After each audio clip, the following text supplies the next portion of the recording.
And now, without further ado, ladies and gentlemen, join me in welcoming the speakers for today's session.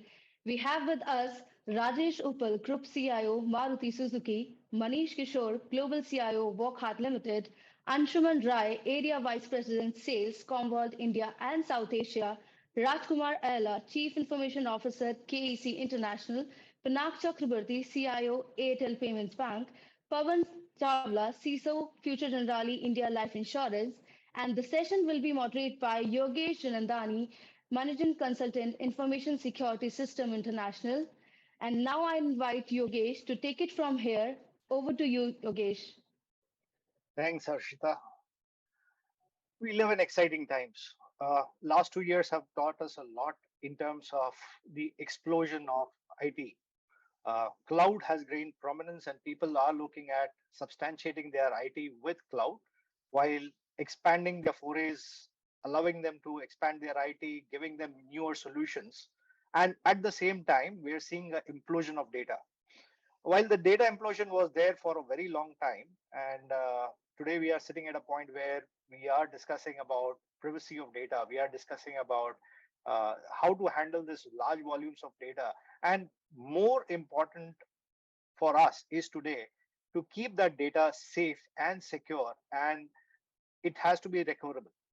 So that is the premise which we are looking at. And today I have an esteemed set of panelists with me who will help us understand how do they protect their environments, how do they protect their data more so, how are they mitigating the risk of ransomware, and what is the strategy they are creating so that their data can survive the threats. At the same time, they are able to make sense out of the deluge.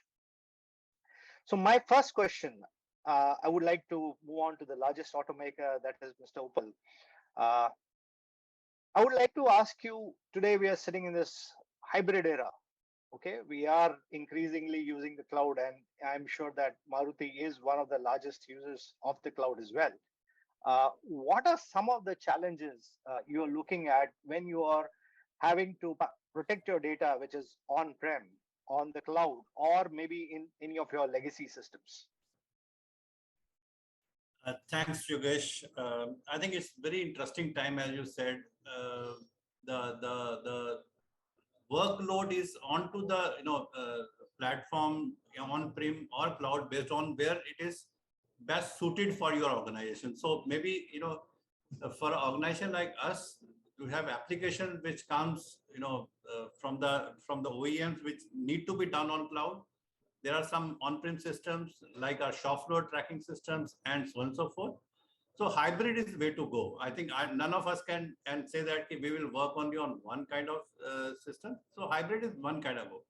So important is, frankly, in this kind of era is, do you have in the organization a strong IT or rather enterprise architecture practice or not? When you have so many of different workloads coming on different types, you need a very strong IT architecture in or enterprise architecture in place to ensure that you deliver to your end customer what you are looking forward to. And that's not only managing a technology, also the managing the process of getting newer and newer applications and getting more and more workload coming to you. Or secondly, more and more innovation getting into through all third-party systems like startups working with you and so on and so forth. I think first and foremost challenge is having a right enterprise architecture in place to ensure that you deliver what you're looking forward to. Because for one user, on backend data may come from multiple sources and multiple requirement to handle that. That's the point number one. Point number two on this is, while doing so, though today when everybody says data is the new oil kind of thing, do you have a real data strategy for the organization or not? Do you have data lying in scattered various systems around? To make meaningful out of that, you need to work on a standard data lake platform, or you need a platform to work where all the data get consolidated and can be consumed by the users for all the workloads of data analytics you have, whether forecasting, predicting, and so on and so forth. So do you have that in place or not? So the challenge very clearly is to manage this in the organization. And while doing so, a typical challenges of skills, technologies, and all are all there when you manage a platform like this. But having these two major areas of creating a right kind of platform for managing data in the organization is one very critical requirement for any of the large enterprises, and having a data strategy to manage it, which include how you are extracting or getting data from each and every sources, how are you storing it, how you are cataloging it, how you are making it consumed by everybody on that. I think having your strategy on that and having right technology and people processes in place to do that is a big need and ask for each and every business organization. And I personally feel having this as a journey in the company is very, very important, and we need to make sure that we create or rather in our case, like we start small and scale it up is the journey everybody has to go in for. So that's my opening comment. I think we'll come to details as we come later. All right, interesting. So you mentioned enterprise architecture, you mentioned data strategy, you talked about data management, and finally you said start small and expand. That was the 4 points which I took away from your. Now let me just go across to Manish. Manish, taking Mr. Rajesh's points, right? So he mentioned these 4 areas. While data management is there, data mobility is happening, and the data is either at rest or in motion. Uh, how are you looking at your overall data strategy? More so, where are you looking at from protection standpoint? And when I'm saying protection, it's important how long you need to store that data, how fast that data needs to be recovered. Is there some set parameters which you are following in your organization when it comes to data protection? Yeah, so thank you, Rajesh ji, for setting up the context. And so I would like to add here. See, when your business gets old, data silos and every business vertical has different needs of it, and the data resides.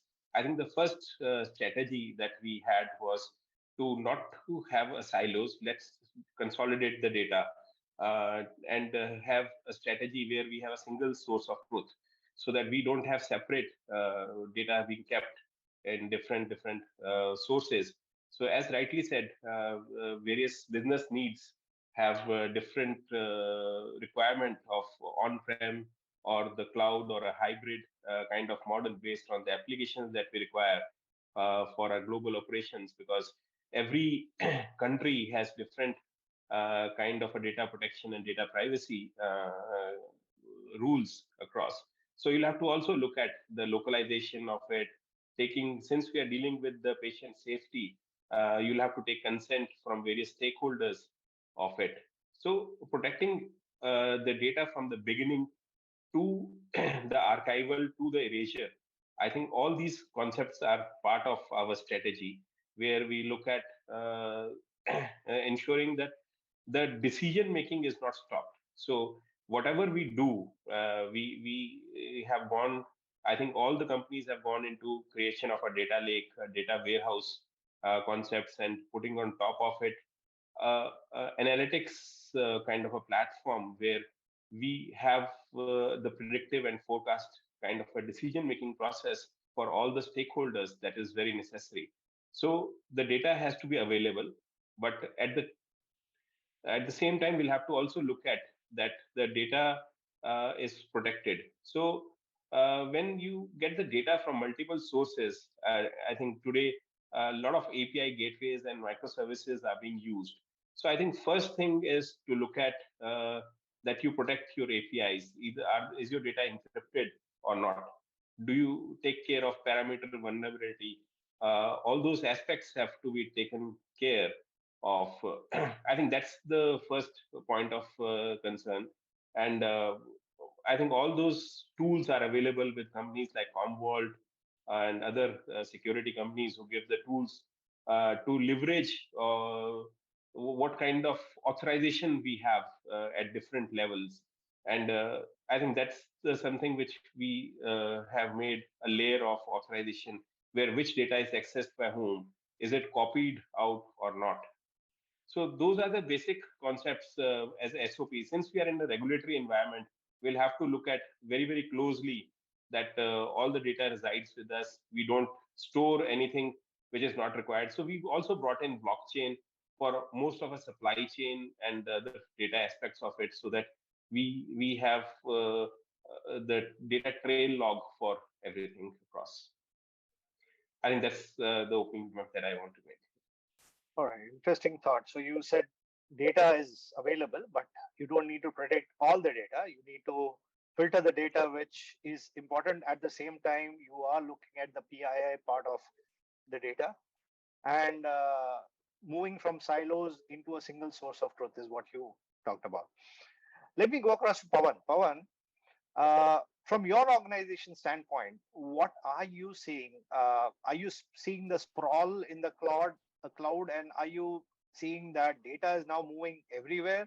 And is it becoming difficult, or is it now becoming easy? So, what is your perspective? How are you able to manage the data when the sprawl is happening?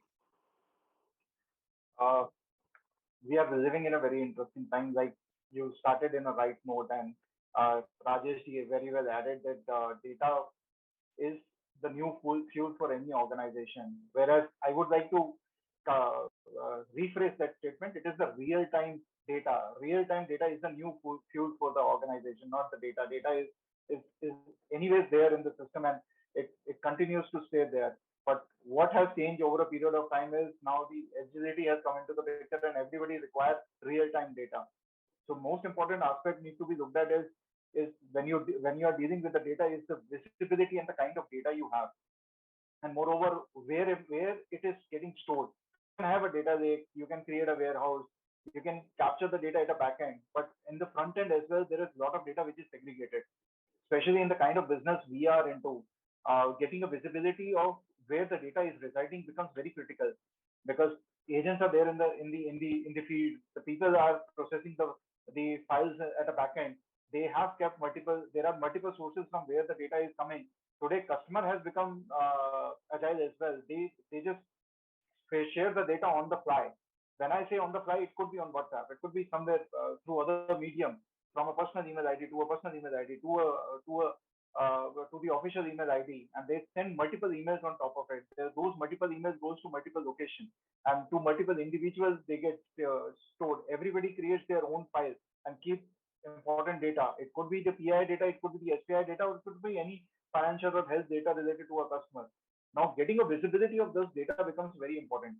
Now, when we talk about getting a visibility, then you need to have discovery of these data before you structure the data out and put that in a data warehouse or create from a data lake, and then put it in a proper format. And what Mr. Manish has mentioned is giving access to that data to specific individuals who actually require to have that access. Today, we are living in a world where there is no boundary. Earlier, it used to be only the infrastructure. Then we moved into hybrid, public and private cloud. Then we started creating a private cloud on various data centers. Now it has become completely cloud based, where most of the servers are residing. We don't even know until and unless we ask the service provider, where are you residing the data? There are how many copies are getting stored? How many times we have this? We have asked this question to our cloud service provider, because whenever there is a problem with a particular VM, they need to rebuild that particular VM. Now, what if there is a problem in the data center itself, and they could not be able to recreate that particular VM from the current location where the server is hosted? They have to pull it from somewhere else, right? So all these questions are still open-ended and need to be answered. Though at some places during the contract negotiations they get answered, but the worrying point is data is scattered. Data, we need to have a clear visibility of data before we start implementing any kind of strategy, create an architecture, and then try to structure that out in order to secure the data, what we are trying to protect. So I'll rest the opening point here itself, and then we'll move it forward as we move with the other questions. All right, interesting. So you said data is everywhere, understood. Data is moving out You are not even aware whether how many copies, and is there a need to do data dedupe, right? And have the real copies only one. And again, you have also touched upon an interesting point that data is no longer corporate data. It is also a lot of this personal data which is now entering into the organization. You are looking at the BYOX, if I may call it so, right? And there is a lot of information which now clients are sharing with you over non-traditional mechanisms like WhatsApp, right? So that was a very interesting perspective, and that takes me to our financial partner. So Pinak, let me start with you first and ask uh, Pawan, Rajeshji, they set the base. They said that Yeah. we need an architecture. Manish said, yes, there is a need for the protection mechanism. And Pawan said, it needs to be secure, right? It's not just taking protection, but let's look at the security aspect, given that data is now omni-channel.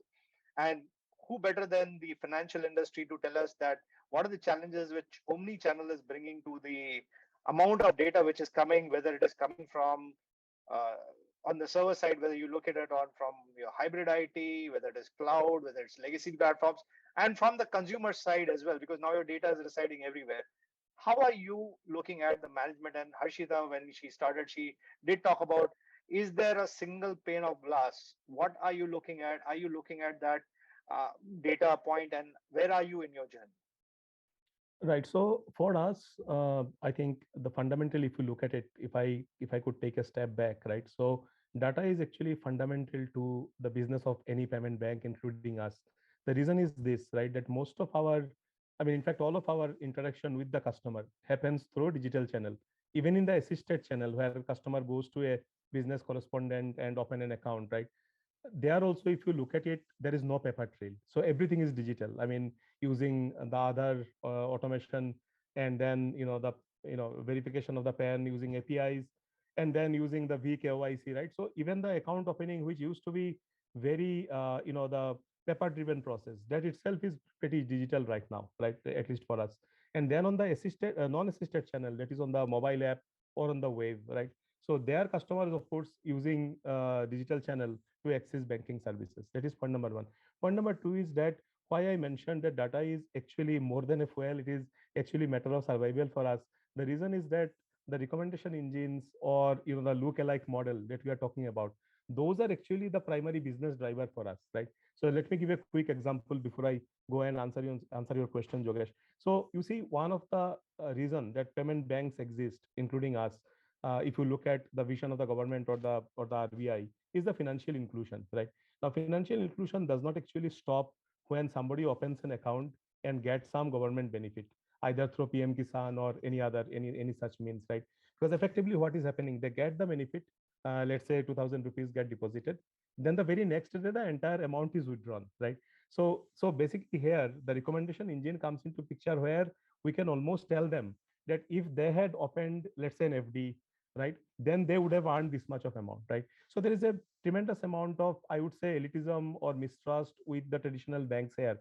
And there we come in and we say, you see, guys, if you open an account, open an FD, for example, I'm just giving the smallest of examples, or if you want to buy an insurance policy, right? So there, whom we will target and how we will basically ensure them that they will be benefited. That is all driven by the data analytics, right? So this is one of the business drivers that we have. It does not come as an after fact, right? I think Pawan mentioned about the real time data.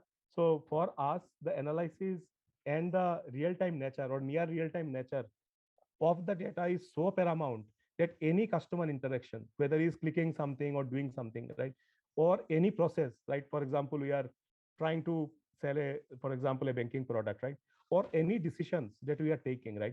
So any interaction, any process, or any decision, these are all driven by the strong data analytics platform that we have, right?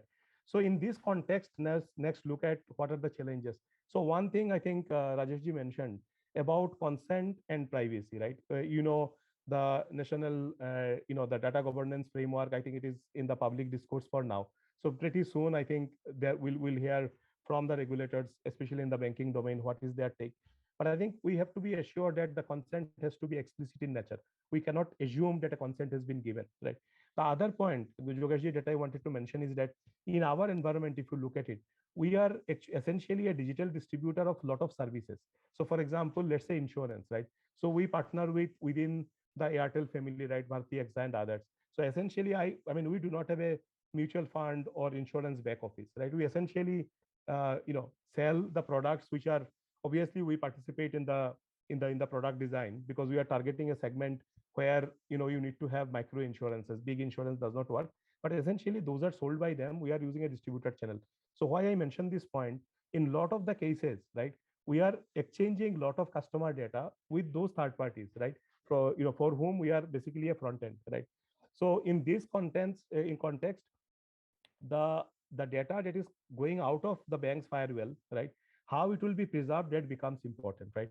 So apart from privacy and consent, let me come to slightly deeper. So other point is that I think Manish ji mentioned about the API security, right? So we need to be absolutely careful about what is the very minimal set of data that we can send out, right? I mean, the minimalist part here is pretty important. I think Manish ji mentioned. I'm just building on top of it. Second point is that how we can ensure that the customer PII data is not getting scattered across multiple places. Instead of the customer PII data, can we basically send a token or any other pseudo entity? Token has become very, very famous, so I'm using the word. So basically, we try to ensure that, for example, other information or anything that can be directly relatable to the customer, we are not sending it out. Instead, we are sending a token, right? That is point number two. Point number three, all my ISO layers, right? Sorry, I'm using a technical word, but I'm sure everybody will be able to correlate.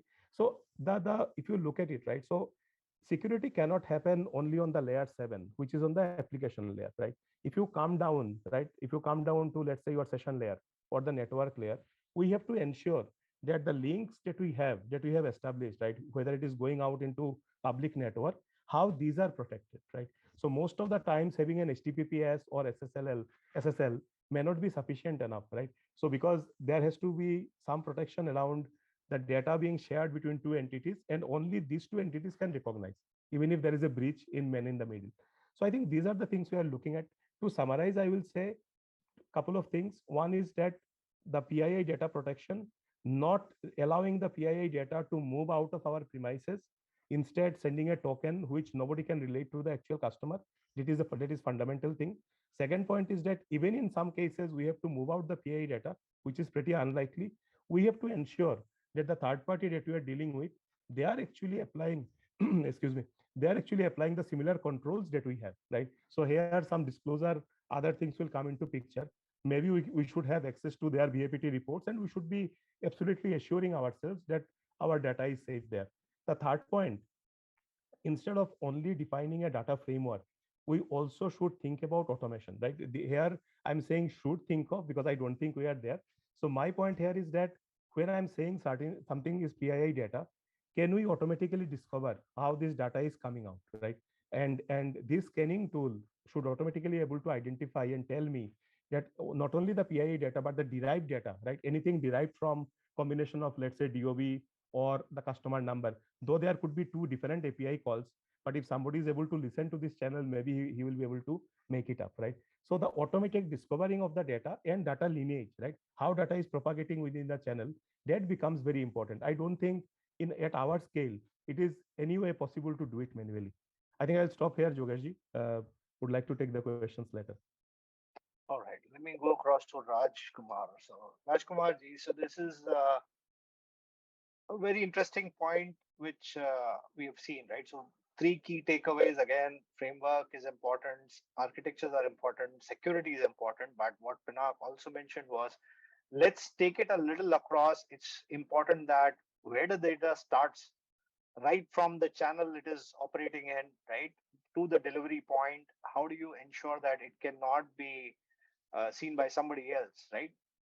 Uh, what are the challenges which you are facing in your environment when it comes to data management as such? See, I think if you typically look at IT, I mean, data is actually the oil. I mean, this is the fundamental for the organizations as such. And we are not talking about dealing with data right now, but it's been from ages that the data is been getting accumulated, and we take an inferences out of this and we start building analysis about it, and then management would be in a position to make the decisions in appropriate fashion. So if you typically look at the modern day challenges which we have seen, like any other organizations, like whether I have been listening to Rajesh, most of them, there's nothing I would say rather which is different for us. It's all about the same thing which we all deal with it. But one fundamental things which we want, I would like to add is you were talking about the frameworks and the way we need to manage this across is becomes an important aspects for us. So if I typically like to answer this question, the way I would like to portray this is, we know very well that the organizational architectures are changing. Earlier, it used to be an activity wherein we used to have a perimeter and everything used to be within the perimeter. Now everything is gone out of our hands, and we are adopting digitalization. There are multiple sources. You have to IoTs, you name things, big data platforms, you talk about the SaaS applications, you talk about even fundamentals, which we used to have it on our laptops, like Office 365 is spread across, in a different multi-cloud environments. So the resources have been increased, and it's like many to many. Even the endpoints have increased, even the resources have increased. So nothing which is there, which you can say, which was within the perimeter. So now we have to look at, I mean, the challenge for all of us sitting in this forum is that how do we manage the many to many kind of situations and ensure that, the business as usual works, and then people will get whatever they want, and we protect the data which is spread across everywhere. So these are the challenges. So for us, in order to address these challenges, the way we looked at it is we have put them into multiple frameworks. One is infrastructure modernization is one of the leg. Then we looked at security as one of the aspects, and then we looked at application modernization, digitalization, and I would say other important is governance controls and the strategy in terms of how do we manage all of them for next 3 years is something which we thought. And we actually laid down frameworks. For example, if I take a simple concept called security, today the one of the important aspect which is important is how do we secure the entire IT assets, whether it is data, whether it is hardware also, which is important for all of us. So for that, we need to look at how are we actually going to control, or how do we ensure that the which framework do we need to adopt. So we took a concept called zero trust framework for security. When we look at zero trust, we have to look at some further concepts like SOAR, which is an SIM, which you need to see how do you actually control where the data is flowing out, flowing in, and somebody has to monitor and also need to look at these logs in a long term basis. The third one is how do we manage the endpoints, which is XDRs, EDRs. So we have gone ahead and looked at it, saying that which is the platform which needs to be there. Third important aspects is every nook and corner. I mean, one is your own offices wherein you have your own earlier intranet and internet. I mean, if you typically look at intranet usage was used to be 80%, and internet usage used to be maximum 20%. Now it's the other way. Everywhere you need internet because all the applications are outside your network, and you need to have a means to reach them and securely access them or push the data into this. So for that reason, you need to have set up firewalls, look at your SD-WAN kinds of concepts and get adopted in that area. But yes, minimum of firewalls which are required with an, DR disaster, I would say high availability kind of zones to be created. Even things like even video conferencing has gone for a drastic changes. So everything requires a modern new age technologies to ensure that your data, your feeds, your communication, everything has to be relooked as such. Okay, this is from a security standpoint. In terms of data, I mean, which is residing in the multiple sources. So today, multi-cloud environment is a need of the day. For example, you look at where your applications are hosted. I mean, things like SAP, which used to be on-prem, has gone outside your network, which a lot of people we used to think as it as a single source of truth has gone out of our network right now. and people would access from anywhere and any I would say any device they would like to access this. So we should ensure that the access and protection has to be there. Similarly, if you look at most of the applications, you see we need to, one idea which made us to think twice on this is what is your core and what is your non-core activity. I mean, the decision making became easier for us because if you set up a data center on your own, I mean, with this modern age technologies, ransomware attacks, kind of things which are happening, you will not be able to manage it on-prem as such. So you need to look at pushing them to the right partners and also have governance and control in place. So that's where we adopted multiple cloud environments. Similarly, the data residing. We used to have SharePoints, all these things. Now today, people start using OneDrive, but OneDrive again is not in your control as such. Anybody who has username password can download anything, everywhere. So the data protection is also important. A lot of technologies like the data leakage preventions, web proxy solutions, SASE solutions, a lot of things have been thought through. CASB solutions have been thought through, and all of them have been deployed to ensure that first is we do not give inconvenience to people, that today all the resources are beyond boundaries and people should get access to it. And the important aspect is data is oil to us. We cannot have any data theft. So we need to look at it. So these are all some fundamentals which we have taken up. But important aspect is the backups. For example, today, if you typically look at any kind of disaster, if it happens to your organization, okay, things like how we used to manage our backups earlier. The backups used to be on-prem. We used to take up, offline backups, store it in tape drives and all. In sometimes, if you typically look at this kind of solutions, used to work fantastically for us, because if a ransomware attacks today, whether you are DC, DR, your multi-cloud environment, everything will get impacted, and everything will get encrypted. How will you going to manage it? How do you actually ensure that the organization, how do you bring back to business as usual? It's a very fundamental questions which we thought. We created a framework in terms of response. We thought about backups in terms of how do we have the airtight kind of solutions. We also looked at taking up on offline backups.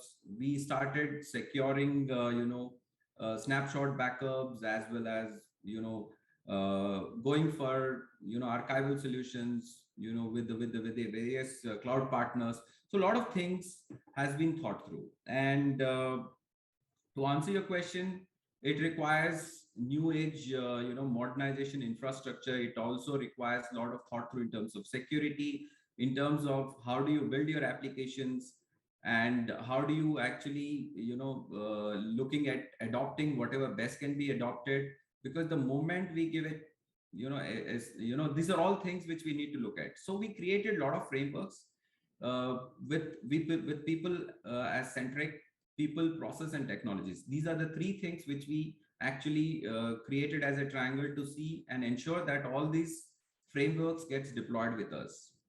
So the reason why we have to do all these things is because in the nature of our business, because the areas where we operate are actually so remote, I would say. Rather, we are laying power cables at a place where there is no power. You can't expect an internet to be available, and this is where you will start losing out data. You need to give access to the people. You should ensure that all these locations are under your control. So there are a lot of thought throughs have been done in this. Maybe we will take this up as and when we start discussing specific topics. But this is the way I would say we created frameworks. We created roadmaps for 3 to 4 years in every area. We try to amalgamate in terms of all these strategies, and we started deploying it from last 3 years. And luckily, before pandemic itself, a lot of solutions came in handy for us. And after pandemic, whatever was the residual which needs to be deployed, we have done it. And we keep working on improvising in the areas where we need to still put an efforts to as such. Yeah, Yogesh. Very interesting perspective. You talked about SaaS, you talked about ransomware, you talked about a lot of focus on security, and you talked about that, does the perimeter exist anymore? Okay, so that was very interesting.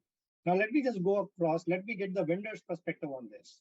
So, Anshuman, my question to you would be, you heard the challenges from our panelists, right? What is the experience which Commvault brings when we look at, while here we have 5 different set of organizations, everybody coming from a different domain, everybody has shared, and there are a lot of common points.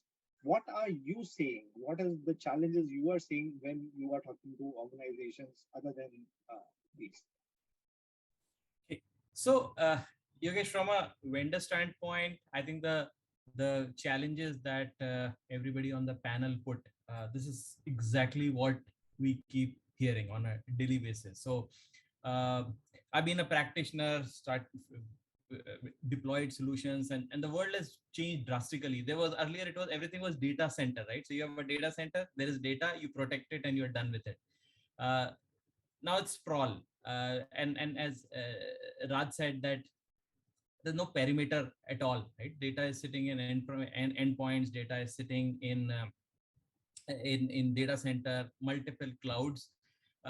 We also heard that it's coming from multiple same file. For example, the sources are also changing, so you have data also sitting in emails, right? There's data sitting in SharePoints. We didn't talk about Teams as a platform.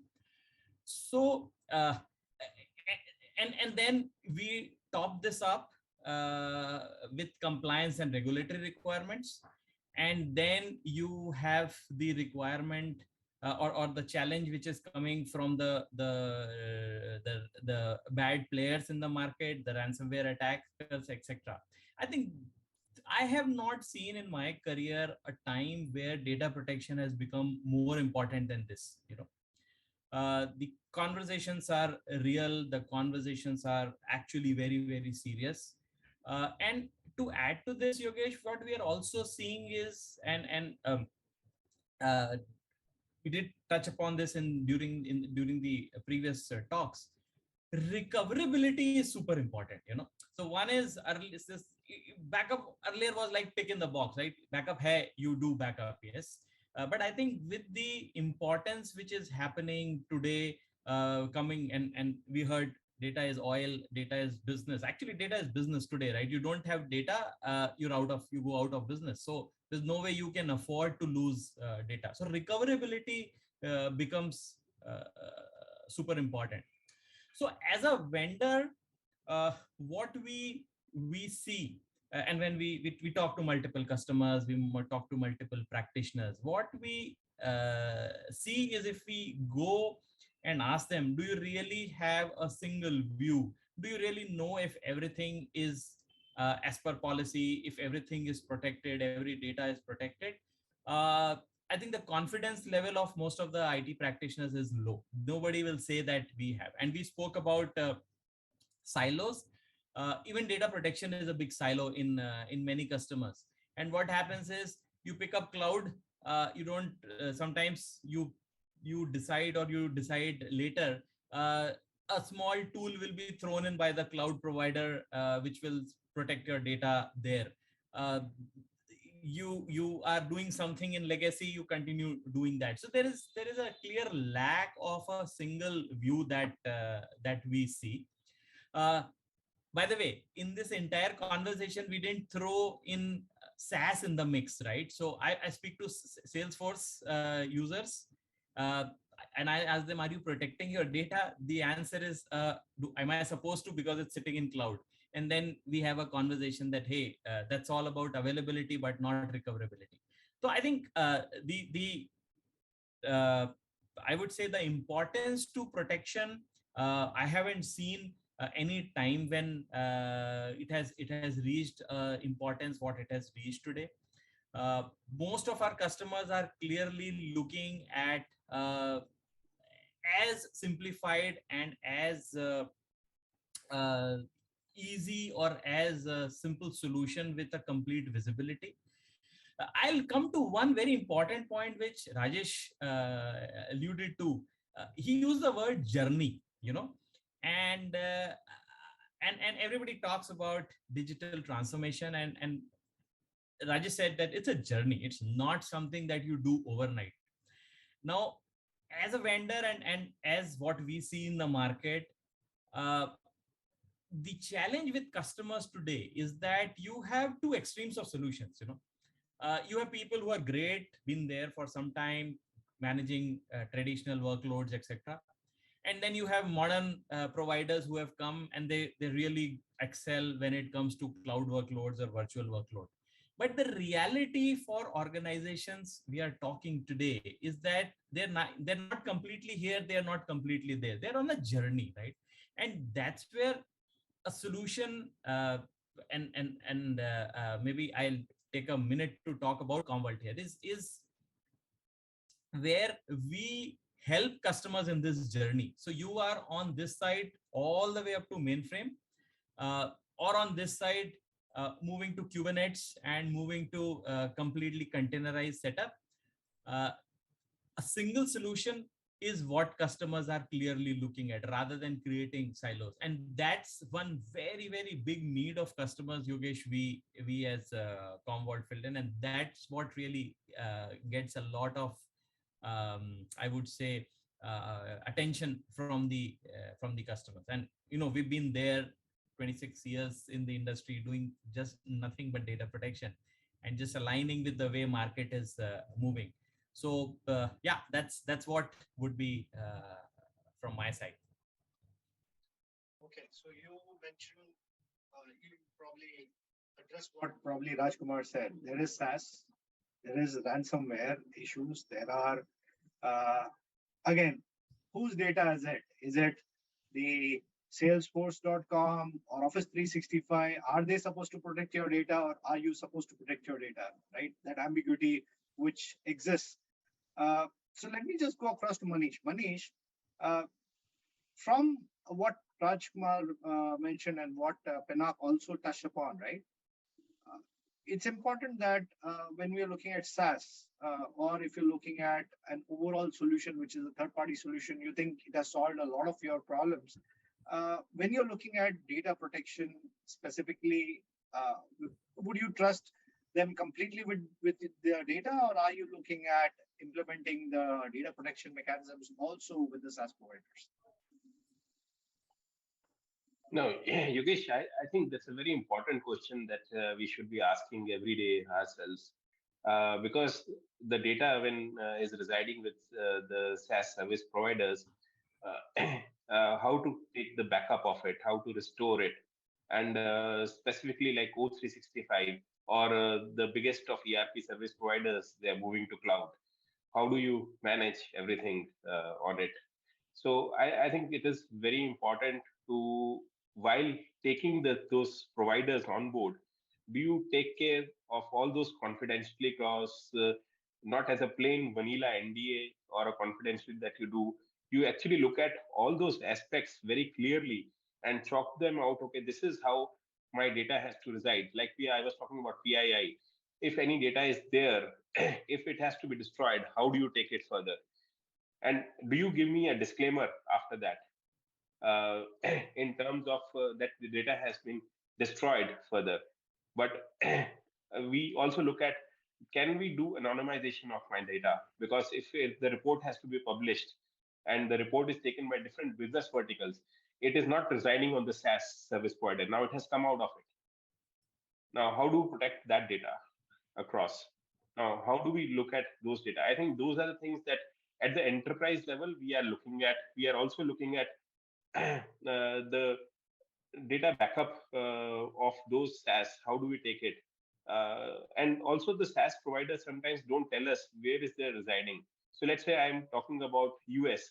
So my data of the US citizens should reside only in US in that particular state.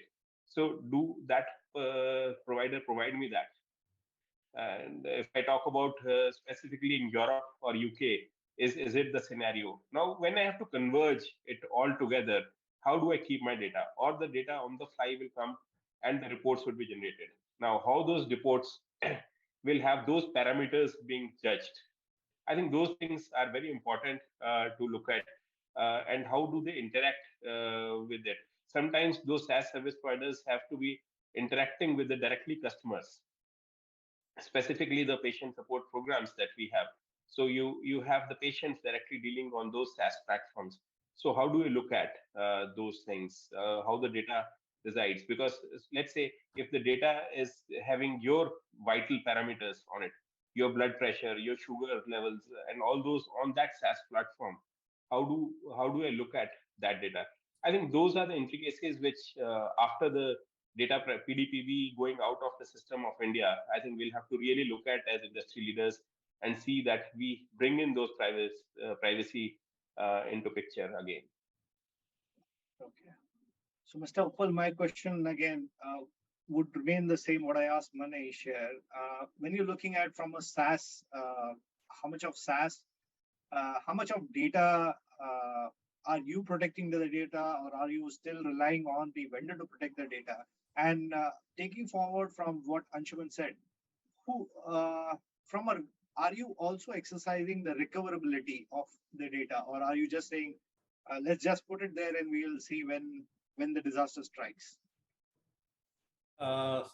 When you talk about SaaS, I think a lot need to be done while contracting for the SaaS service provider, with the kind of services you are getting from them, and with kind of SLAs you are going to get with them, which not only include the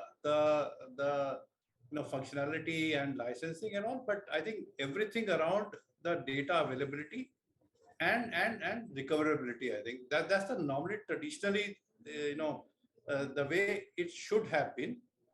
How much we exercise, how much we do fine prints around. In fact, I still remember when we got this contract reviewed by our advisor on this and all.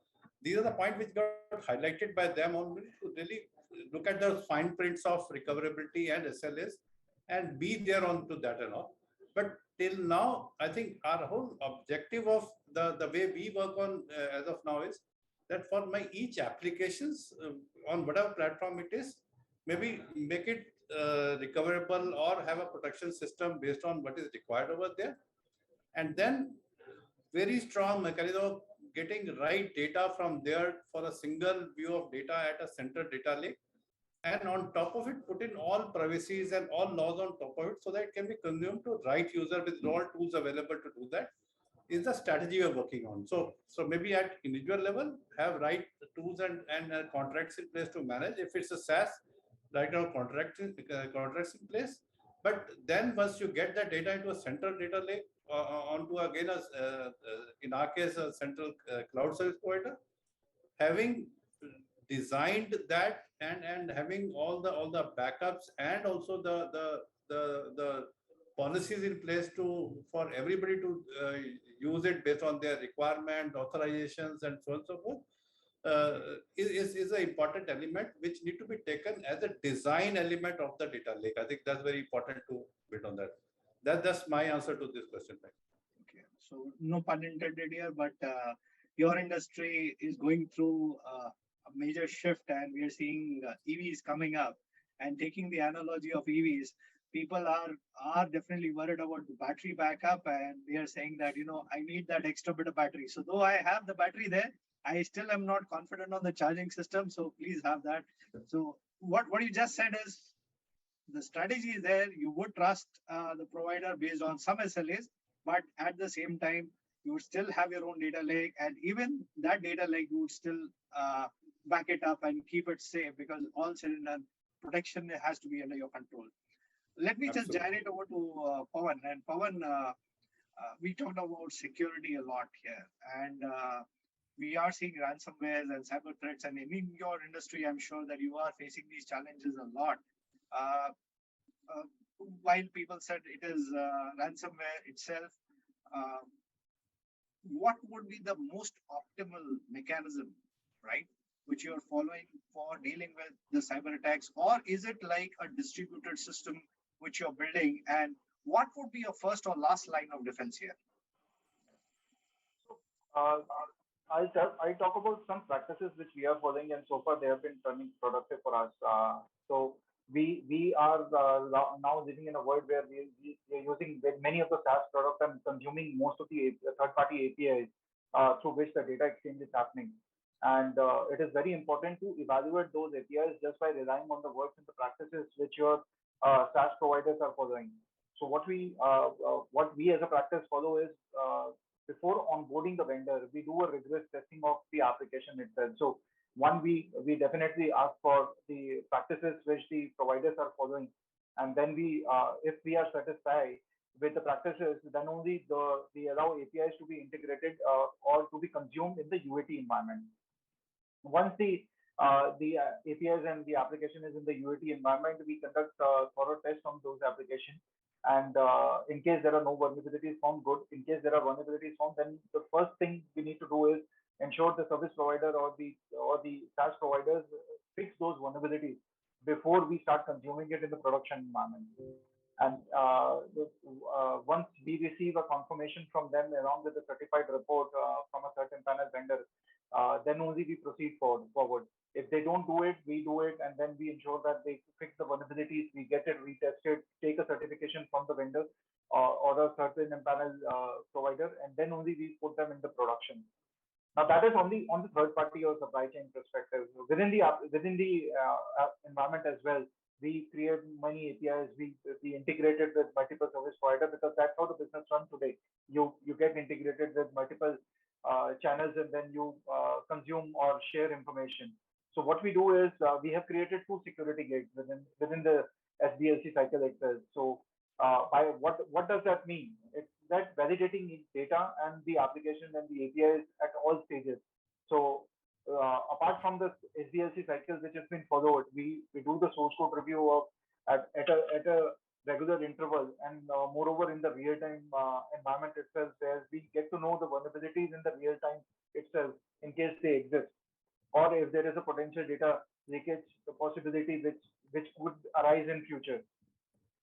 So we fix them, and then once the application is created, or the API is created, we ensure that before it gets into UAT, we do the thorough assessment, vulnerability assessment, including penetration testing of those APIs, and then before it goes into the production, we follow the same practice.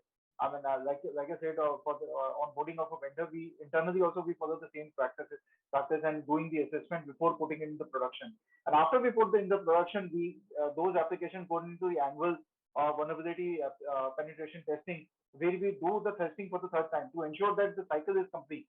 It's just not relying on what the others are saying and what we are testing it internally. So the testing is broken in 2 aspects. One is doing the internal testing, and second is the third-party validation. We do annually.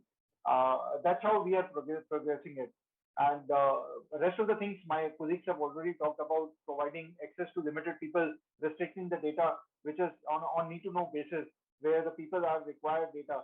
So data protection itself is a journey which an application, which an organization need to go through. We talked about application and all. I need to talk about. I would like to emphasize on the user data protection. When I talk about user data protection, is because we are an insurance company and data is with everybody. Now they have created multiple copies of data, and specifically people who are there in the company must be sitting on a data which they may not be consuming it today.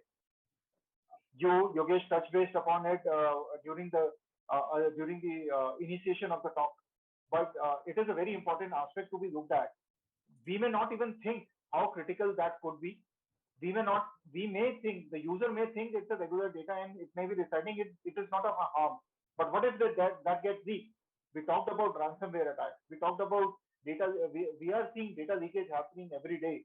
So any data, even if that customer is not your data, not your customer in the present environment, they might have surrendered the salary, but data is critical.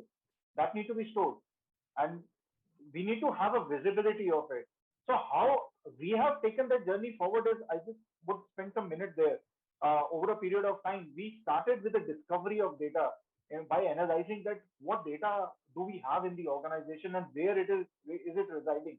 Whether people are consuming it today is a second aspect, but most important is to get the visibility of that particular data. See, we use the data discovery tool to do that. Then another thing which we realized while discovering the data is people don't know how to classify the data in a correct bucket. You may have a data classification policy in the organization, but are people rigorously following it? Do they know the bifurcation of a public data or a PI data or a SPI data? You may realize people sometimes get confused. They don't know what to share and what not to share. For example, for a sales guy, a customer data is a bread and butter, but it's a customer sensitive data which they are dealing with. They may not realize the sensitivity of it until and unless it gets exposed, or they may, if they get impacted, they will only realize at that point of time. One of the challenge I've seen across the industry, I'm not talking about that we only face that, because I get that feedback from multiple sources as well, and people in the similar industry. The challenge with the sales guys, they feel that they have sourced the customer's data and they have sourced that particular policy. The data belongs to them. Whereas if the customer, if they have bought a particular individual to the organization and the policy has been sourced, I'm talking about now from the insurance, and similarly it applies to the banking as well and other industries. If they have purchased a policy, it becomes an organization customer now. The data is no more a individual's data; it is the organization data, and it is organization responsibility to secure that data.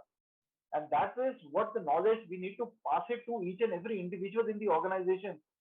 Similarly, for HR as well, if they are dealing with employee data, the data is not only for the organization or of a particular individual who is working in the organization. It is employees PI and SPI data which they need to protect.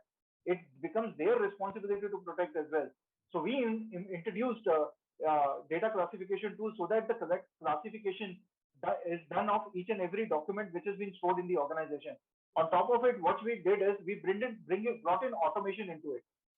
Now, people may not remember that how the classification work and which data to classify at what point of time.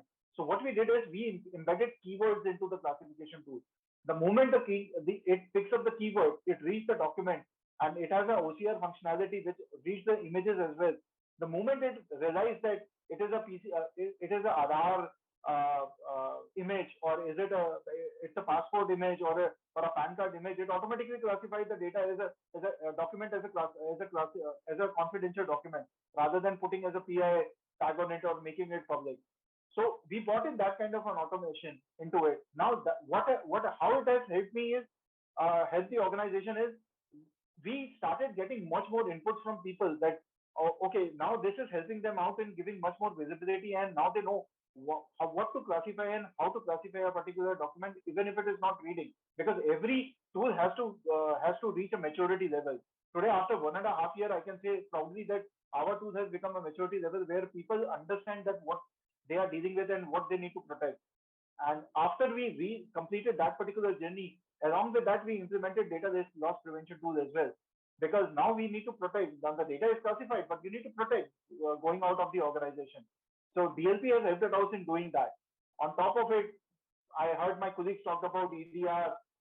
There is XDR, which has been a part of discussion. The next generation antivirus, which could protect the ransomware as well. So these are the tools which have helped us out in protecting the data. The most important thing is passing the knowledge and making people understand the criticality of a particular data they are dealing with. And once they understand, I can assure that journey becomes much more smoother and much more advantageous for an organization. Okay. So you talked a lot about your end-to-end solution which you built up for the dealing with the threats, dealing with ransomware. Let me just go across and take the vendor's perspective here. So Anshuman, we heard Pawan, we heard Raj, and we have heard Pinak, right? They've stressed a lot on the security aspect. In fact, Pawan described a holistic approach of how do they go about doing the data protection. But from a vendor perspective, where does your solution fit in the entire ecosystem? Okay, so I think the way what we believe in, or what our approach is, we are into data protection or data backups, right? So our belief is, or the way, what our philosophy is that yes, parameters are important and they're absolutely important to prevent any kind of free movement of the bad guys. But the reality is that bad guys, after all the parameter security, everything that you put in, bad guys do enter, right? And that's where it's all about recoverability. So that's the solution that Commvault looks at. And what we have done, again, as a philosophy, we're not a security company. We are a data protection company, and that's why we really don't add on ransomware protection as an add-on component to our solution, or an add-on license. It's actually something which is built in as a part of our solution. And what we do, Yogesh, is the whole idea is to when a bad guy hits, we give you the peace of mind. Our approach is to give you the peace of mind that yes, you have a copy of data which can allow you to recover, come back on your feet in the shortest possible time. Now, there are various technologies that get deployed here, and Pawan spoke very passionately about what are things that happen at a perimeter level. A similar amount of technologies is what we put in at the and protecting the backed up data, and that will include anomaly detection. It will include honeypots. It will include things around very simple things like making it worm, air gapping, basically a whole zero trust approach to keeping your data protected, right? So that's something as a solution. And again, this is what we would want to offer to all our customers, irrespective of how they are consuming. So you consume it like a license, you consume it as a SaaS. But I think the whole uh, security aspect is actually at the heart of the solution. And whichever way you consume, whatever you consume, these features and these things come in by default. And again, as I said, you have parameter, you protect bad guys from coming there, but and we have numbers for India also. It's almost like, I think this year also is almost 50-60% increase in terms of the number of attacks that have happened, irrespective of all the strong security things that have been put up. And that's where, Yogesh, we come in, and that's where we help customers and businesses to come back and stand on their feet in case something happens. Okay. So recoverability. That's what I heard from you. And while people are talking about data protection, it's important to work on the recoverability part. Let me just again go back to Rajkumar, and then I'll gyrate back to Pinak. Rajkumar, if I could ask you in a single sentence, if you were to talk about what is your single biggest challenge when it is coming to handling this multiple point workload? You said there is no perimeter, and in your case, there is no geography as well, which you can really bind yourself to. So, what would be that single largest challenge which you are dealing with, and how do you expect maybe a vendor like Commvault to help you to solve that? Yeah, I think single challenge which I would say is what Anshuman was referring is recoverability. Because if whatever happens, we know very well the data is spreading across everywhere. If it was easy for us to manage within the perimeter, we could have rolled out something like VDI or whatever, where we could have protected our environment in a secured way, where all the data and everything will be on a single source of truth, and we could easily manage it, which is not possible for us. But what is that is, which is important for all of us, is that if things, whatever you do, some door or some entry will always happen. And if that happens, and if it strikes us, it means that we don't have an option. We will, everything will be standstill, and we cannot recover it back. The best thing, defense, which Anshuman was also mentioning for us also, is how do we ensure that we take the backup, but the secured backup, and the other one is how do we need to restore it back in case if it strikes us. These are all a few fundamentals that proactively we need to think and start building it across. Okay. So Pinak, Rajkumar probably gave a very good insight while he gave us a large problem statement. He said recoverability is important, and restoration point is very, very important as to where your business starts from. In your industry, where do you see the importance of what Raj just said? And then maybe again, in a single sentence, how would you describe your single largest challenge? See, as I told you, for us, it is spread across, and The issue is multifold. Actually, my question, Raj, was to Pinak. Sorry. Sorry. Okay. Yeah, so I think Rajesh covered it quite well. I will only say that we work in a very stringent RPO and RTO, which is defined in the context of our on-premise data center. So when we go to cloud, we have to ensure that the similar construct is also applicable. So it is not only the availability side, it is also applies to the recoverability side, right? So I think where Anshuman and the team can help. So not only in maintaining the RPOs and RTOs, but also we have to do regular DR drills, right? That is obviously for our own benefit. Also, it is very stringently regulated by RBI. So basically, we define our critical applications, which we have to do a complete DR drill for, let's say, 24 hours, without which we cannot say it is successful. And then we have to compare when the application was running from DR, what was the traffic, and the traffic has to be substantial amount of the traffic on a usual day, right?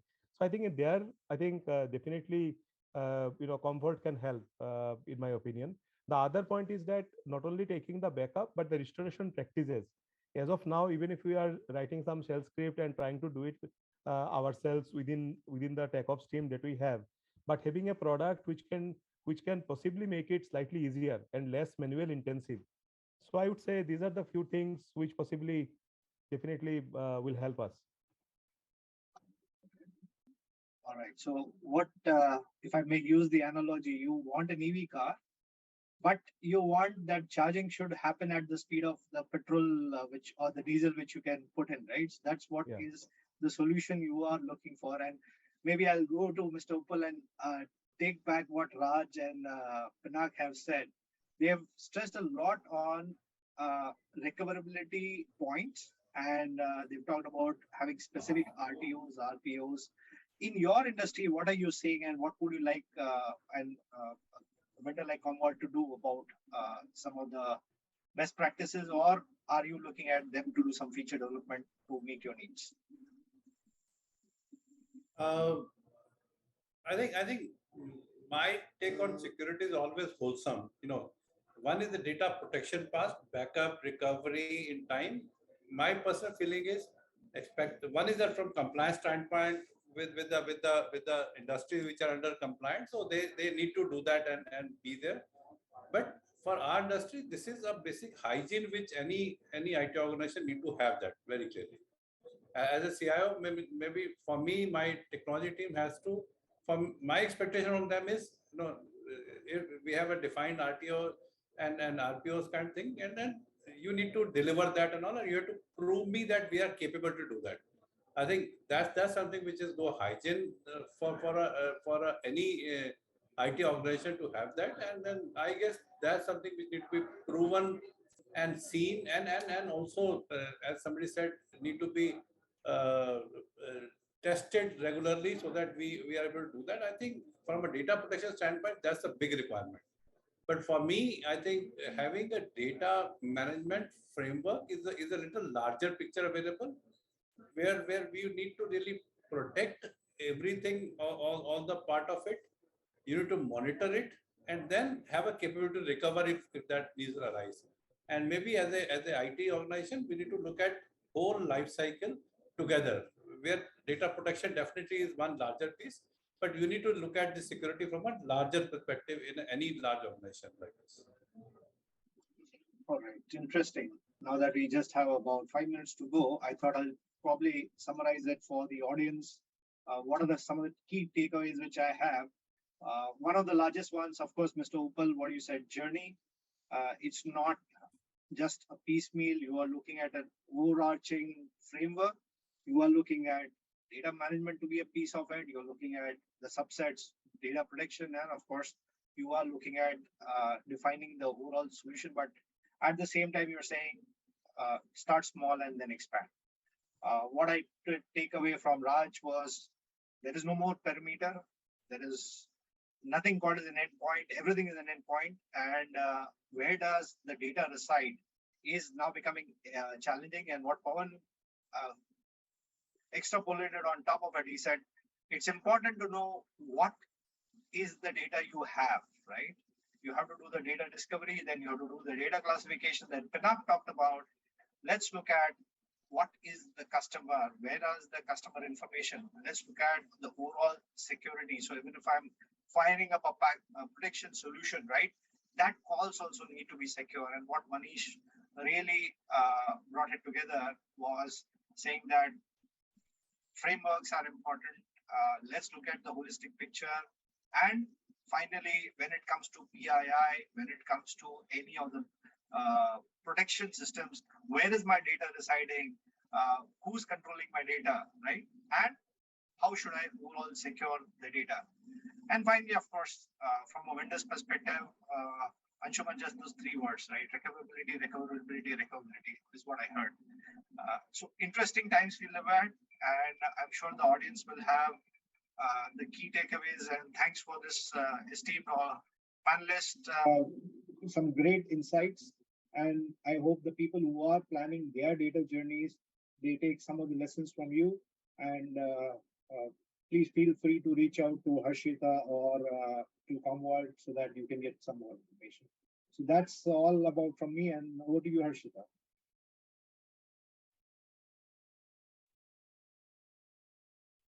Thank you, Yogesh, for taking us through such a great session. It was, absolute pleasure to listen to such a fantastic discussion. So before we conclude this session, I would like to express my gratitude to everyone on our panelists for making time to join us here and sharing their knowledge and expertise with us. Thank you once again joining this session on modern data protection to secure your digital transformation in today's hybrid reality, powered by Commvault. This is Harshita Saini signing off. Have a nice day and stay safe.